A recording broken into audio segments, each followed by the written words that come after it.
ഗ്രൂപ്പിനെക്കുറിച്ചും ഗ്രൂപ്പിസത്തെക്കുറിച്ചും വിഭാഗീയതയെക്കുറിച്ചും ഒക്കെ കേട്ടിട്ടുണ്ടാവും. അത് ഇപ്പോൾ പള്ളിയായാലും രാഷ്ട്രീയമായാലും നാട്ടിലെ ക്ലബ്ബുകളായാലും ഇങ്ങനെയുള്ള ഒരു കാര്യത്തിന് വലിയ കുറവൊന്നും അങ്ങനെ വന്ന് വീഴാറില്ല.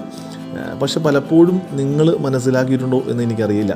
ഞാൻ മനസ്സിലാക്കിയിട്ടുണ്ട്, ഈ ഗ്രൂപ്പുകൾ ഉണ്ടാക്കുന്നതും ഈ വിഭാഗീയത ഉണ്ടാക്കുന്നതും ഞങ്ങൾ ആരുടെയെങ്കിലുമൊക്കെ കൂട്ടത്തിലുള്ളവരാണ് എന്ന് പറയുന്നതും ഒക്കെ ചില സ്വാർത്ഥ ലക്ഷ്യങ്ങൾ നടത്തിയെടുക്കാൻ വേണ്ടിയിട്ടാണ്, അല്ലാണ്ട് വേറെ ഒന്നിനും വേണ്ടിയിട്ടല്ല.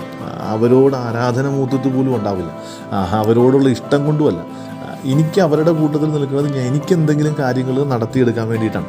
വചനം പറയുന്നത് ഇതാണ്, ലൗകികരായതുകൊണ്ടല്ലേ നിങ്ങളിൽ ചിലർ ഞാൻ പൗലോസിൻ്റെ ആളാണ് എന്നും ഞാൻ അപ്പോളോസിൻ്റെ ആളാണ് എന്നും പറഞ്ഞു നടക്കുന്നത്. അല്ലേ? ശരിക്കും ഇതുപോലത്തെ അല്ലേ ലക്ഷ്യങ്ങൾ മുഴുവനുമുള്ളത്. എൻ്റെ ജീവിതത്തിൽ ഞാൻ ഈ ഗ്രൂപ്പുകൾ ഉണ്ടാക്കുന്നവരെ ശ്രദ്ധിക്കണം. എൻ്റെ ജീവിതത്തിൽ ഞാൻ ഇതുപോലത്തെ ഗ്രൂപ്പുകൾ ഉണ്ടാക്കുന്നുണ്ടെങ്കിൽ ഞാൻ എന്നെ തന്നെ സൂക്ഷിക്കണം. എന്താണ് എനിക്ക് നടത്തിയെടുക്കാനുള്ളത് എന്നുള്ളത്. എല്ലാവരെയും ഒരുപോലെ കാണാൻ, എല്ലാവരോടും ഒരുമിച്ച് ഇടപഴകാൻ, ഗ്രൂപ്പുകൾക്ക് അതീതമായിട്ട് നമ്മുടെ ഇടവകകളും നമ്മുടെ സമൂഹങ്ങളും രാഷ്ട്രീയവും ഒക്കെ വളരാൻ ഏറ്റവും പ്രത്യേകമായിട്ട് ഈശോ നമ്മളെ